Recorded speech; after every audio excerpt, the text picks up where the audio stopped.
My name is Byron Mulligan, and this is my story of how I came to Christ. My birth was very difficult, and I was clinically dead for almost 8 minutes. I was born breech, and my right arm was wrapped around my neck, and my umbilical cord was wrapped around my arm and my neck, and I was in a really bad state when I was born, and that made it very difficult for obviously my mum and our connection. I recall distinct discomfort, I recall distinct pain, I recall distinct awareness of trauma, all of those senses which our senses and nervous system are well and truly online and able to sense, but without, of course, the mental or the cognitive capacity to deflect those experiences or to make sense of them or to compartmentalise. And for much of that time in the womb, I experienced quite severe psychic and spiritual attack. And that I knew it to be that. It felt quite unnatural, and it felt very threatening and extremely frightening. A distracted state where I'd really been pulled apart and pulled at a little bit. I found myself quite isolated, and my sense of isolation and just being alone was really there right from the start as well. I would describe my upbringing or my childhood home as quite godless, in the sense that there was no God. There was no spirituality, there was no religion, there was no anything like that. We never referred to God, we were never referred to anything really of a non-physical nature. That was not a part of my home or family. But right from day one, that was very much a part of me, and I felt like all of my extrasensory senses and my awareness all came through quite intact. And so without any of that support, I spent a lot of time as a young child on my own trying to sort through some of these experiences and having these experiences, feeling quite scared and feeling quite isolated from them. I spent many, many nights as a young child lying in bed wide awake, seeing all sorts of things in my room, feeling and sensing all sorts of things around me, having horrific nightmares. But something happened at 8, and everything went off, like the master switch went off, and everything went dark, like darker than it was, but it was dark, and it felt like this black thing just came over me and kind of wrapped up and held me and kept me there. And the more I tried to resist, the more it provided perfect resistance again. It felt like a toxic padded cell that was against you in all sides, and that every time you pushed it, it just pushed back, and if you pushed harder, it would push harder. And so it just kind of kept you trapped. It was this feeling of just being trapped. And by the age of 10, had developed what was clinically diagnosed as major depressive disorder. My mum and dad were absolutely at their wits' end by the time I had reached the age of 10 and didn't know what to do. They recognised that I was experiencing some really heavy and intense internal experiences that I wasn't sharing and that they really didn't understand. So at that young age, they did all they knew really how to do and send me to a psychiatrist. Really aware at the age of 10 that if I was to share any of these experiences going on, that wasn't going to go well for me. So even at that age, I put on a bit of a story and said, look, just going through kids stuff, can't make friends. I was very suicidal. I wasn't able to connect with anyone. I hadn't really lost connection with any friends who had gone off to then do other stuff with their friends, and was really very isolated in this experience of a psychic and spiritually rich world that was as real as anything to me, but I couldn't share.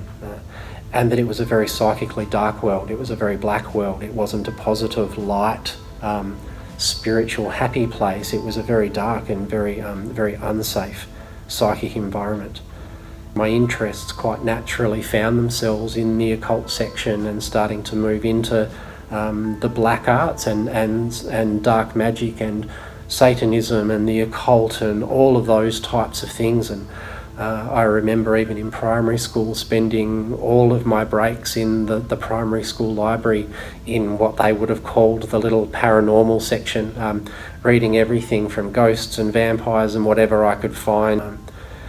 And so in a very natural state and feeling isolated, I really jumped quite headlong into that area of exploration and research, and as a young child became quite competent and quite knowledgeable in all areas of occult, all areas of metaphysics, all areas of that area of earth magic and spirituality and ritual and ceremony, and proceeded over the next few years to explore that even more deeply with others and in group settings, and spent a lot of time in shamanic circles, druidic circles, ceremonial magic, spent time working in satanic circles, in Wiccan circles. I was not doing well in my life and was really struggling just socially and personally, on top of all of this experience and trying to work all of this stuff out. By the time I got to high school, I was 13 and was really hoping that with a new environment and with new people and just a new kind of start, that some of this would change or something new would intervene, but it really just progressively got worse and worse.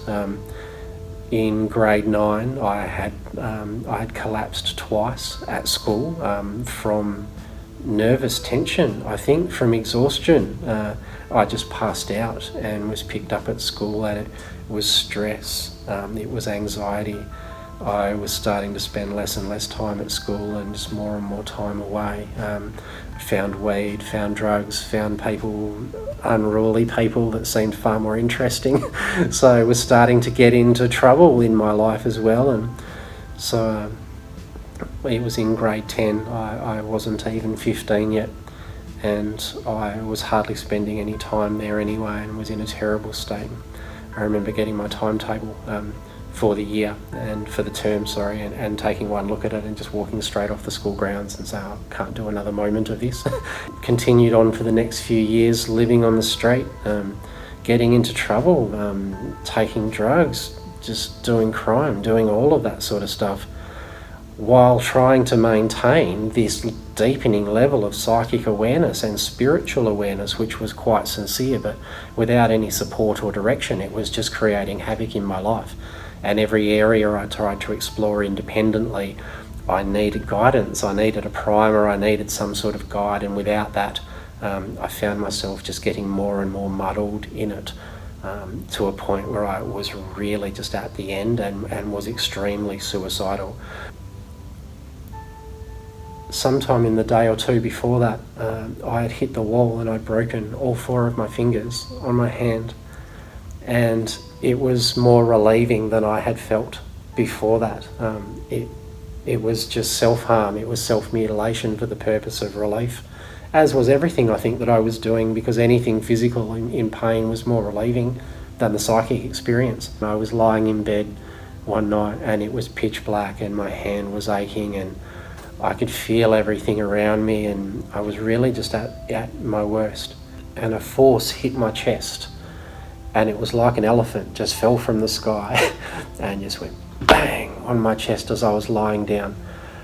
And it hit me so hard, the force hit me so hard that I went to gasp and nothing came out, and tears came up and flew up out of my eyes. It was like I got pushed out and I watched tears fly up out of my eyes. The force was something else, and it stayed there and I couldn't speak, and I was pinned for the longest time.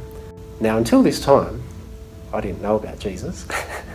Jesus was not part of my life. Religion was not part of my life. The Bible was not part of my life. None of that. I didn't know about any of those things. I knew a lot about spirituality. I'd maybe learnt about some ascended masters or beings of light. Jesus was not on my table at all. But I knew it was Jesus. The weight of it carried the name. It carried the energy. The introduction was very, very clear. And it was after that time, it was after that experience, I would say almost immediately, that what had happened 9 years before, when the light switch went out, when the core switch went off and everything went dark, it came back on again. The light switch came back on again. And it took a long time. It took 2 or 3 years for the full-time darkness to cycle out again. and it would move in bouts and in cycles. But from that time, light broke through, and the clouds just started to disperse enough to show that there was light behind them, and that's what I wanted. It was the strangest force in my life. It would be reasonable to think that the force had some conscious intent or evil intent about it, and that it would only take Christ to release its hold of me. Whether that is true or not, I don't know, but it took Jesus to release it and to break it. Then the light work started to come through, learning more about healing, learning more about the Ascended Masters, learning more about beings of light, learning more about the light grid around the planet, all of the lighter work of spirituality, moving out of kind of the heavier, thicker psychic stuff and moving into that higher frequency of spirituality, which had been around me forever, but I just hadn't seen it because all I saw was black. And so with that foundation of research and knowing a fair bit about the field, I continued on, but in a far more joyous way, in a happier way, and my spirituality then became a real positive. And while Jesus never made a reappearance, and nothing related to Jesus or Christ or anything of that sort ever really came back after that, it was Jesus that did it, and that really enabled me to come back to myself and brought my life back to me. Then suddenly I'm in my 20s and doing normal stuff, but with this incredible spiritual background and spiritual knowledge and experience at the same time. And it was at that time that I met my first wife Tanya, and we met when we were both in our early 20s. And it wasn't too long after that we decided to travel, and that we needed to start seeing a bit more of our life before we did other things and family stuff. So we packed up our lives and we jumped in a van and travelled around Australia for almost 12 months, which was an incredible experience for so many reasons, incredible for growth and again for that spiritual learning and meeting new people, and it was an incredible time. And that got us to Queensland, and we arrived in Queensland in 2005. Not really planning to move anywhere. We'd allowed a year to travel and then to come back and then to maybe start a more stable life. Our starting point in Queensland was very different. Tanya got work very early and was starting to work very early, and so was then in employment. I had a really hard time finding work for whatever reason, and so for quite a while I had a lot more time up my sleeve, and we arrived right at the start of summer, which is a very exciting time climate-wise in Queensland. All the storms are coming in and the ground's green, and I'd never experienced a subtropical environment. It was extremely activating and stimulating. And so with time on my hands, I went exploring, I went running, I hit bush, I went exploring the environments. I found myself in the natural environment a lot more, and getting to know where I was. And it was that really initiated what I would call my spiritual awakening time, my classic spiritual awakening phase.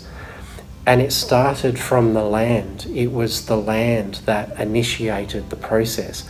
It was coming to Queensland and being part of the climate, the geography, just the energy of this physical environment.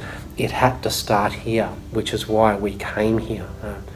My energy centres, my chakras were going nuts. I could feel the geometry and the form in my system moving and changing and transforming. All sorts of internal experiences were happening, and I could feel myself coming alive and starting to awaken. All the while at that time, my partner was going to work every day. So for the first year, our experiences really kind of sent us in a very different trajectory. And again, a lot of these experiences for me, while this time very healthy and positive, were still very hard to describe and very hard to convey to other people. So again, I found this experience a little bit isolating, and the more I started to share what was going on for others, I didn't have anyone in my life who had gone through a major spiritual awakening. And so no one could really guide me through that and say, yep, this freaking out is normal. These random experiences, that's normal. Yep, the what the fucks, that's totally normal. I was connecting to the center of the earth. I was connecting to deep space. I was connecting to things and places and dimensions, physical and otherwise, that were all new. And it was expansion at like this atomic rate. And it was both wonderful and terrifying. Not terrifying in the sense of threat, but terrifying as in upside down, inside out, what is going on? This experience started to deepen more and more, and more of my system started coming online.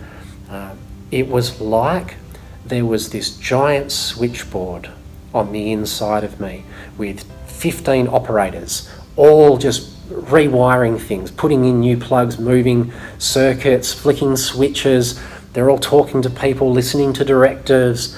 I felt like I had a team of people working on me 24 hours a day, just operating, working, moving, rewiring. It was new and I didn't have anyone to bounce that off. So again, my learning was very much on my own, and as that began to deepen, again, the anxiety around that, sense of bliss that came with it as well.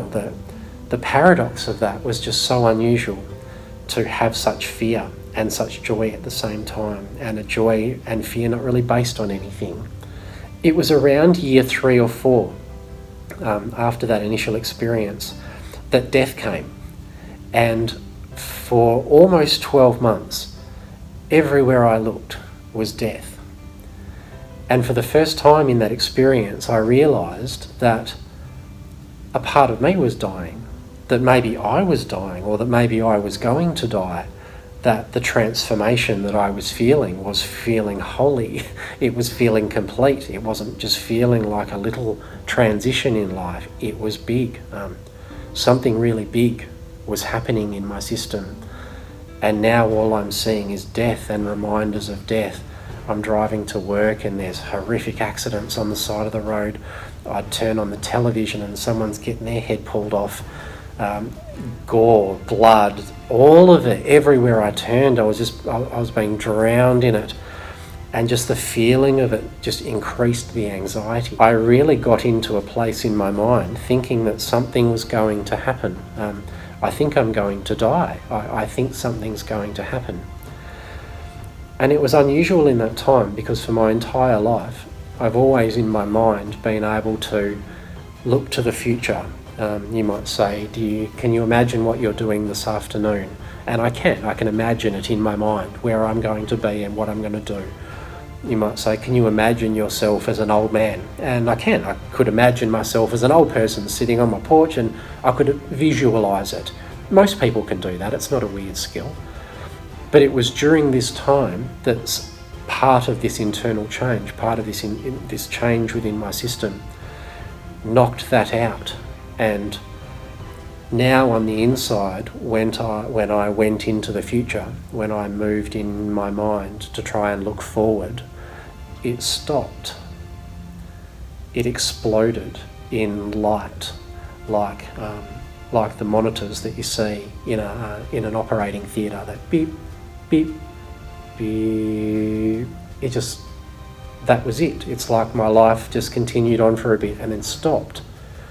We're now at around 2010, and things are getting very scary, and at this point I can't see a future for myself. Literally, not metaphorically. I can't even muster a vision. I can't even manufacture one to make up. My mind simply won't create a picture that I can sense as my future. There's nothing. And that brought up a lot of fear and a lot of anxiety.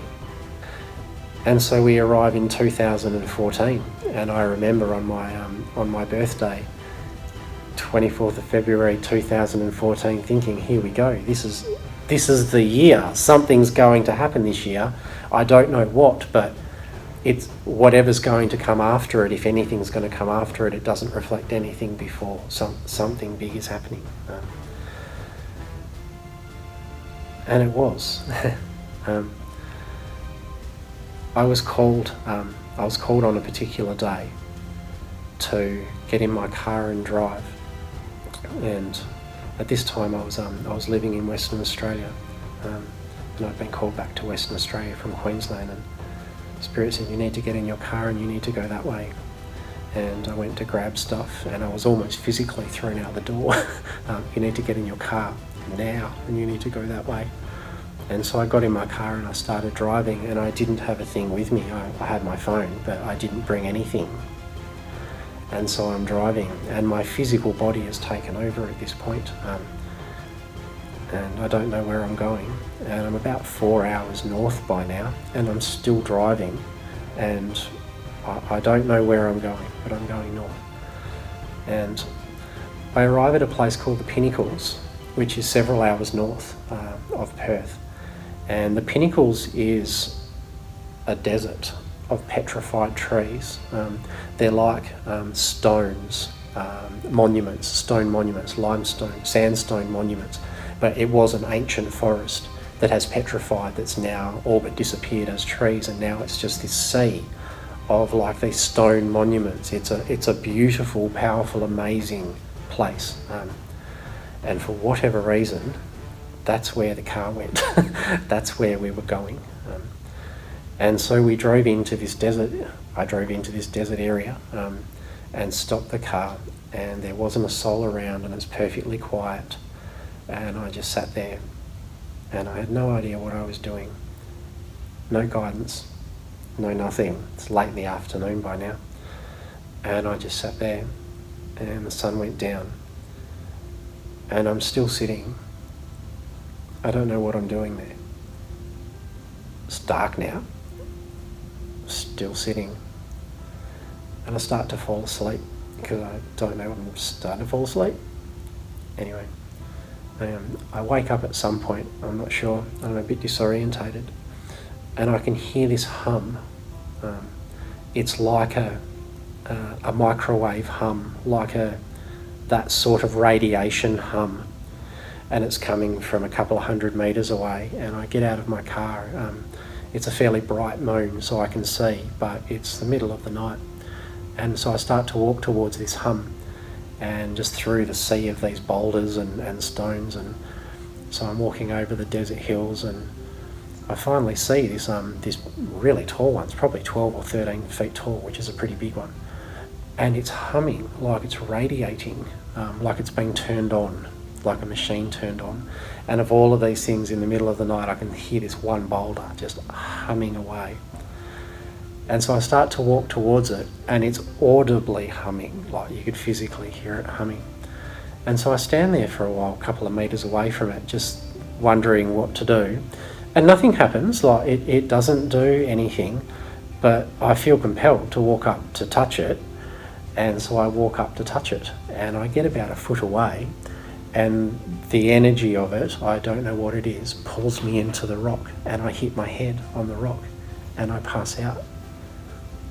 Like right up. Nothing grabs me. It was just the field, the gravity of it pulls me straight in, like face first into the rock, and I hit the rock and I pass out. And I wake up the next morning. I don't know what time it is, but the sun's just coming up, so it's kind of light, and it's quiet. The internal experience that had been getting me to that point, that had just been chaos, had turned off. It had gone quiet. The day was normal, the rock was quiet, it had gone quiet. Everything had gone quiet. It was the strangest experience. And I sat there, and that was it. And from that moment, the relentless barrage of psychic assault and energetic assault and learning and all of this that was just done. And the peace. Because everything went quiet all the way through. And I hadn't experienced that for a long time, you know. I knew that I was different. And so I moved back to Queensland and restarted a life of significantly more peace. Not much more clarity in terms of purpose. I still had no idea what I was doing, but I felt a lot stronger in myself. And I knew that whatever had been going for that entire period that started in 2005, 2006, had finished, like right on the line. It was the strangest thing. And so again, proceeding with my life, starting to get normal again, moving as we do. Around 6 months into my normal life, I had a very strange calling, and it was to move to Bali. And so by the end of that year, I'd moved to Bali, and I spent around 8 months living in Bali, which was the most wonderful experience, and what I would call again further initiatory experience. My time on the island was incredibly healing, incredibly transformative, and only further building my trajectory towards God. I spent most of my days with Ram Dass and listening to Ram Dass audio, listening to really anything I could get my hands on, Alan Watts cycling away. So I spent my time in contemplation and in deep reflection with God while I was there in a healing space. And it was beautiful. It was a wonderful experience. And it was while I was there that I came into contact with an old friend who I'd met on Facebook, whose name was Dana, who lived in America. And we'd known each other for quite some time and been very good friends online for a very long time. And it was only at this time while I was in Bali that we both made a connection and saw the potential of a relationship. Dropped into a partnership and family space very quickly and very easily and very effortlessly, because it was very apparent to both of us that this was our life now. Both of us had come from very different backgrounds, mine largely spirituality and hers largely religious. Dana had grown up in the Bible Belt of East Texas, so powerfully religious, powerfully Christian, biblically oriented community, which she was not a part of.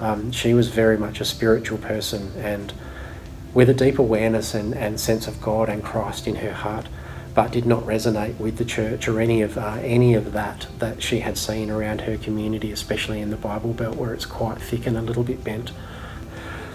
And so it wasn't long after we met that she mentioned to me and asked me the question, had I ever heard of A Course in Miracles? And I had heard of A Course in Miracles, this resource that had been around since the 70s, but I guess due to the things that I had experienced as a very young child and my learning and research path starting very early, there were a lot of resources that I just considered elementary. I considered them a bit 101. And so I'd really ignored it, because right from the start I found myself in the complicated stuff, in the really complex aspects of spirituality. But now the older I was getting, the more simple stuff was starting to come through. And so A Course in Miracles was presented, and she'd never read it or heard it. And so we were driving in the car and we found an audio copy on YouTube, and we just started playing it while we were driving.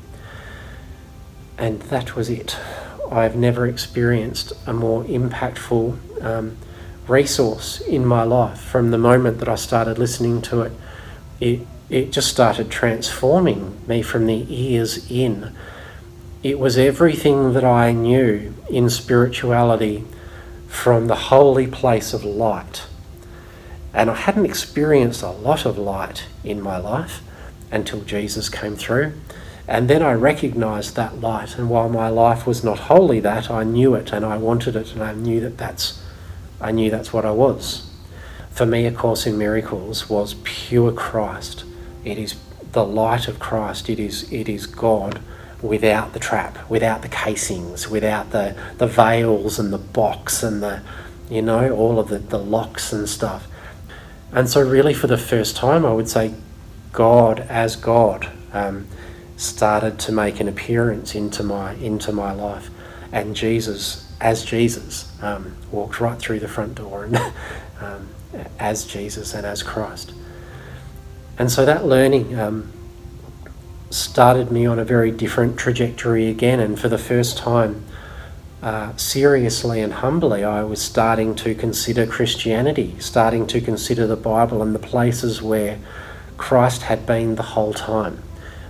Now, for 20 years or more, I of course had been aware of the Bible and had tried many times to to read the Bible, not realising that it's not a book.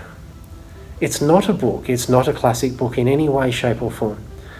And that without a guide, without a primer, or someone to show you how to read the Bible, where do you start a book?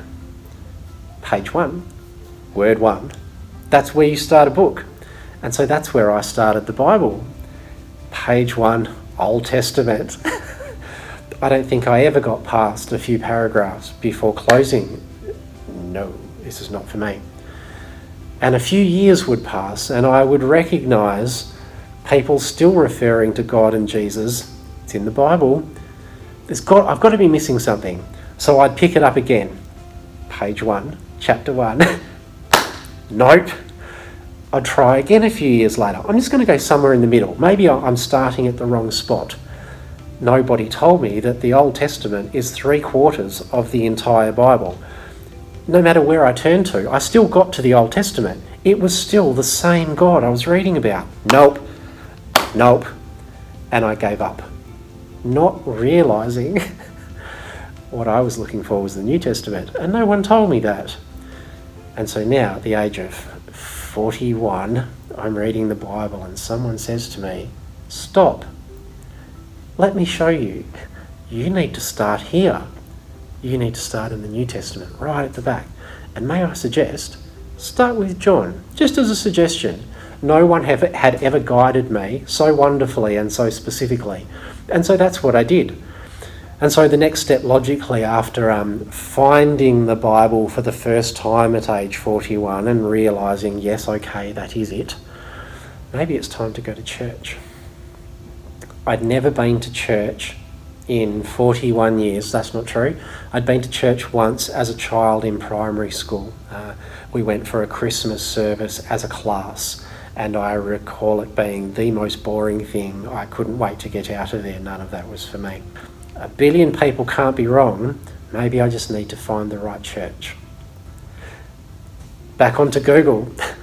Knowing now, getting a feeling for Christ as I am beginning to know Christ, beginning to recognise Christianity and the religion in its scope and breadth, knowing that various denominations exist within Christianity and they can be radically different, and starting to recognise where in the pool of Christianity I might find an entry that's a bit more suitable to me. And so I got on Google and started feeling for churches around my area and took a little while, but found a church in a suburb not too far away from me, a suburb with I think over 10 churches in it, so could be any suburb, any church, anywhere at all in southeast Queensland. And on a random Sunday morning I just decided to go to see what it was like and just to get a feel and to feel if Christ still existed in it. Well, I pick a random church of more than 10 churches in a random suburb. It happens to be a large church and I can tell you that I got there right on time and there were people out the foyer. There were hundreds of people at any church in a random suburb. It was packed. And not just older people, there were younger people, there were families, and it didn't take long to realise that everyone in this church, they're lifers, they've been there every week, they all know each other. No one's new, like this isn't a random occurrence. This is a thriving community in this one church alone. I was blown away. It completely took my breath away to feel this was church. It was exactly what my heart wanted and that my head couldn't believe was still happening. It felt wonderful. The people there were so welcoming. They knew that I was new because everyone there was familiar, like I was new. It was just a wonderful experience. And while I did get to the end of that service feeling that I probably wasn't compelled to continue to go to church, it was a wonderfully refreshing experience to recognise that Christ is alive and well in the hearts of people, albeit in traditional Christianity and biblical Christianity, but it is alive and well in the community and people are connecting and doing things and meeting in Christ's name, and it's not just something that you do at home and you don't talk about and it's not really cool anymore. it was thriving, and it was wonderful to see that. And it was very encouraging for me, having only found Christ very recently in my life, that there is this active and enriched world to still move into. And it wasn't kind of a shadow thing post-spirituality. So that was really refreshing and really nice to find, and made me feel a lot more confident in my deepening relationship to Jesus as I was coming to know Jesus and Christ. For the first time, I think, in my life, my spirituality became wholly God-centric. And that's very different to mainstream spirituality, or any form of spirituality that doesn't have God in it. Before this time, I reflect and realise that I was the top of my spiritual tree without really naming myself.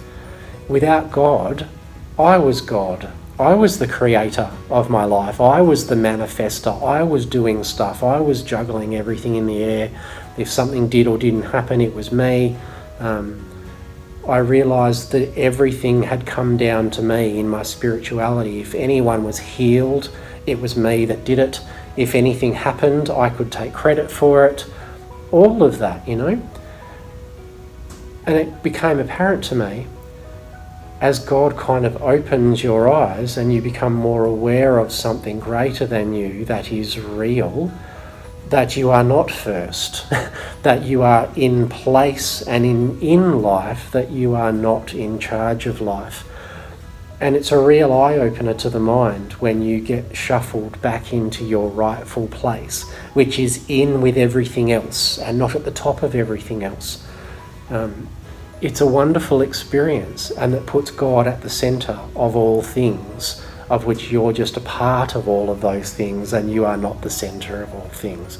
It's such a different orientation, and I wholly attribute Course in Miracles for allowing me to become aware of and remember that orientation, which is natural. It's the natural orientation, because things move better, because something is bigger than you, and we must always remember this.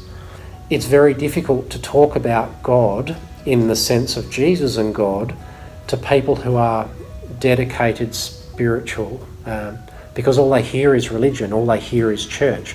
And so you talk about Jesus and you don't bring Jesus through from the holy heart. It's like you're talking about the Bible, and it's very hard to get Jesus out of that.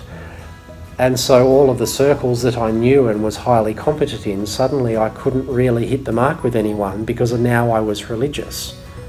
And no. And so I explored religion. No, I'm way too spiritual for religion.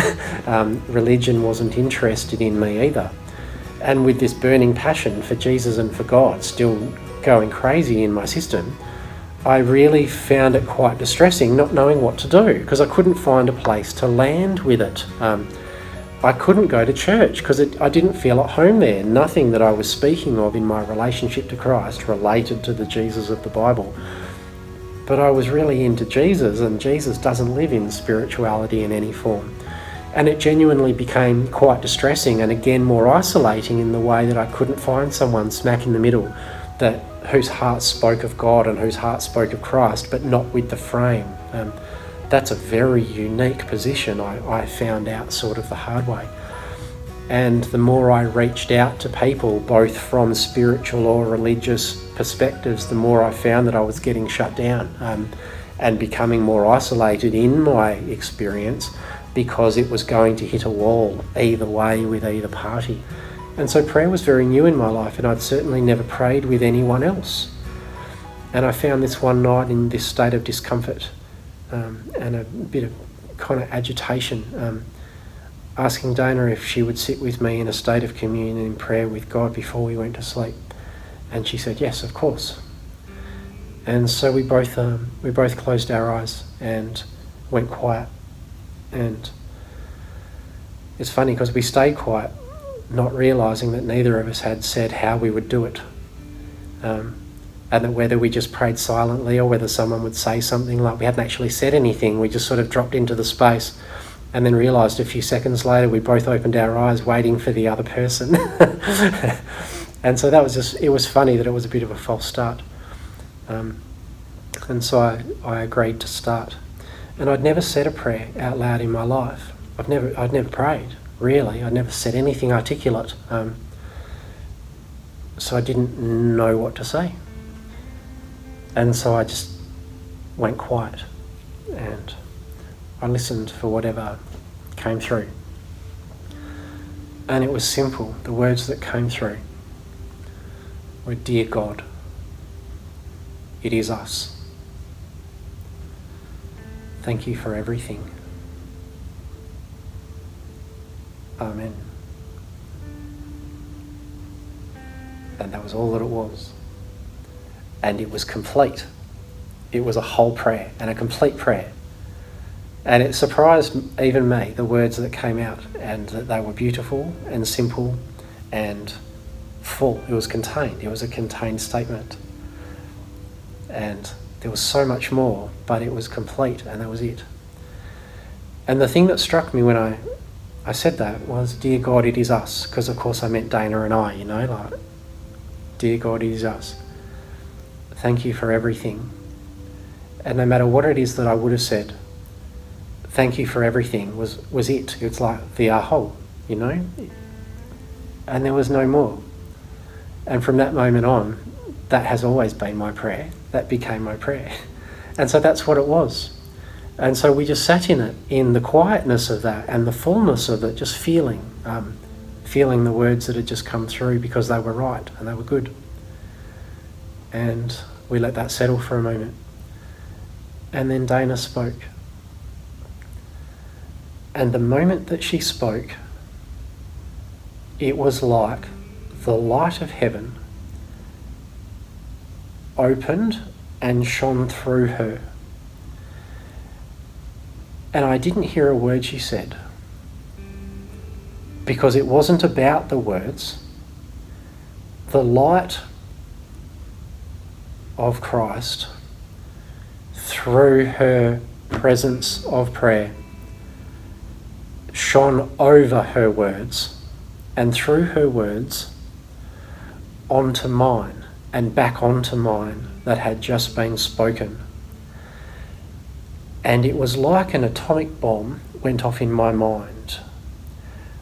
My system, I just closed my eyes, and it wasn't anything that she said. I don't know what she said. It was in the act of her expression that this boom, and her light hit my words, and in particular, it hit the line, "It is us." And a vision came, and a revelation came, and I dropped out and I watched. And as I inside opened my eyes, I was elevated, and I looked, and it was dark and it was hot, and there were people below me, and I was disoriented. And as I started to open my eyes, I realised that I was on the cross,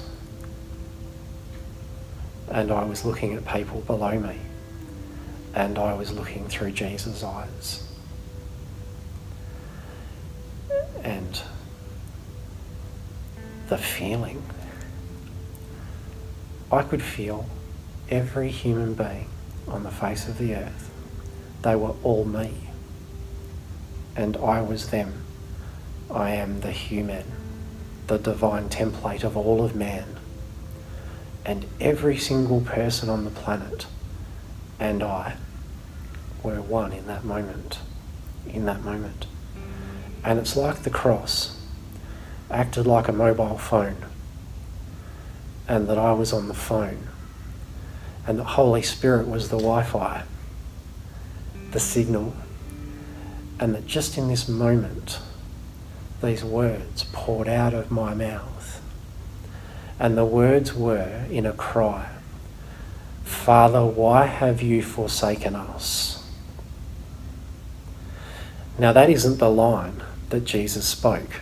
That's one of the incorrect lines associated. But the line was used in the vision on purpose, because it wasn't me or Jesus that spoke it. It was like on the cross, in this one window of time, of all of time, this window opened. And in this one moment, this line happened that opened and connected to God. And for this one moment, there was an open line between earth and heaven. One moment where one thing could be said, one thing for God to hear. And all of humanity, 8 billion people, as one person, one mouthpiece, with one moment, one thing, you get one thing to say. If your humanity, all of humanity in all of our lostness and our wretchedness and all in our pain, every human being's heart, if that was one heart and you had one moment to say one thing to God, what would it be? Where are you? I'm lost. We're scared. Where are you? Why have you forsaken us? Why have you left us? And that makes we. But there's a more powerful word than we, and that is us. And we turns into us when we agree on something, when you and I are united in purpose, in agreement, when we are in covenant, when we are united in Christ. That is the one us. When 2 or more in my name, that's us ship. But it felt like it went forever, and I couldn't speak for the longest time. And Dana was still speaking her prayer as she was watching me exploding before her eyes that something was happening via her words. And it took the longest time for us to reflect back on all of that together, and the power of that, and that the revelation itself came from the request of unity that we pray together, that 2 or more pray in our name, in Jesus' name, that we'd never done that before, that I'd never prayed and Dana had really not prayed, but when 2 or more meet in Christ's name. The image then moved and finished with a final picture of Jesus' face, and it was in the form of a jigsaw. And so it's like an image of the face of Jesus in 8.5 billion pieces.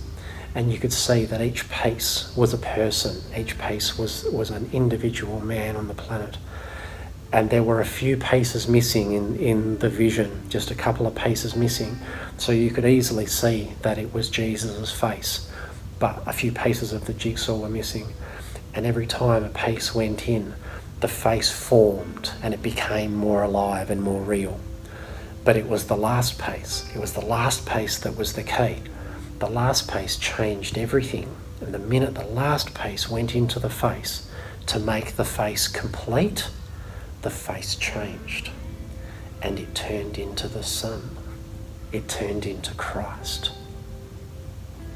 The whole face of Jesus, when every single one of us, not one of us can be left behind, every single one of us as one, united as us, is the face of Christ.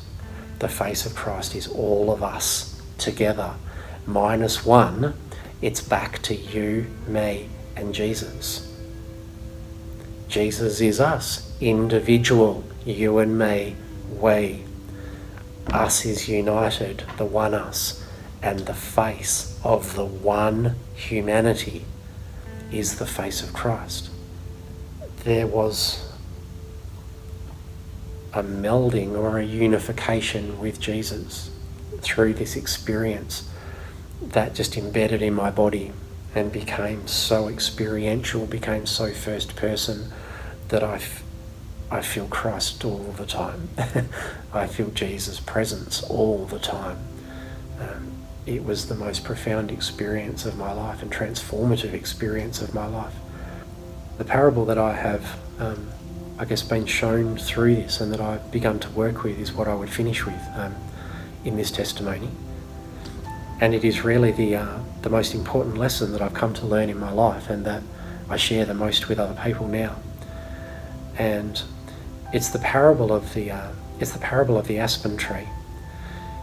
So the largest living organism on Earth is an aspen tree. And its name is Pando, and it's a male. And it's in Utah, and it spans over 107 acres. Now, of course, Pando appears as a forest, and so you would see an aspen forest. But just beneath the surface of the dirt, there's one root system. It's not a forest, it's one organism. One organism spanning over 107 acres. What a monster.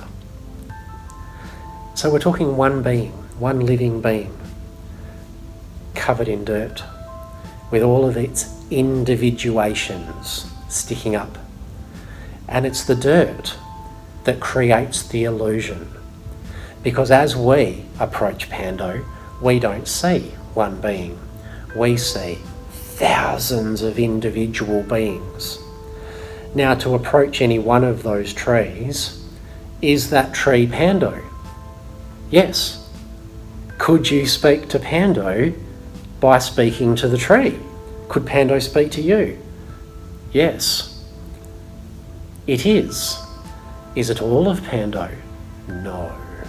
Do you know that when you're talking to a tree? No. And then you do. And it is a groundbreaking revelation. And the only reason that we participate in the illusion of individuality over individuation is the dirt. If that dirt wasn't there, we would not see separate trees. It is only the appearance of the soil that makes Pando appear individual. But it is an illusion. The dirt is the illusion, and it is only the illusion of being too close up. When we remember that that soil is only an illusion of perception, that if we were to remove it, nothing happens except the truth would be revealed. And that what the reveal is that it is one. It is one being, and that all of these individuals were not individuals, they were individuation. Individuation is completely different. And in the same way, we are individuated as the one being. We are one organism, and you would call that organism Christ. You might say you're a hair or a finger or a whatever. We are all individuated aspects of the one being, in the same way that the aspen forest is one being, in the same way that a piece of coral is one being with millions of points of consciousness all over it. There's multiple organisms and beings in the world that operate in the same format. And so the Christ within is the holiness within. It is the spirit within all of us, but not just your spirit and my spirit, it's the spirit that we share. And when we put it like that, we recognise that there's a truth in that there is a common point in our us-ship, that there is an us united by something, even if you're not clear what it is. We are an us, and it is only in perception that we separate ourselves into a we, into a you and me, but that is an option, and it's actually not true. The kingdom of heaven is within you. Christ did not carry a book to teach people that via text. It was a direct experience of Christness within us both. When two or more meet in my name, and it only takes two to agree to meet in the name of Christ for Christ to appear. It is a collection process. The more we work together, the more Christ appears for us. And no learning and no lessons, no knowledge is required for that necessarily. It is just the commitment to God and to know that God is the centre of our life and the centre of all things.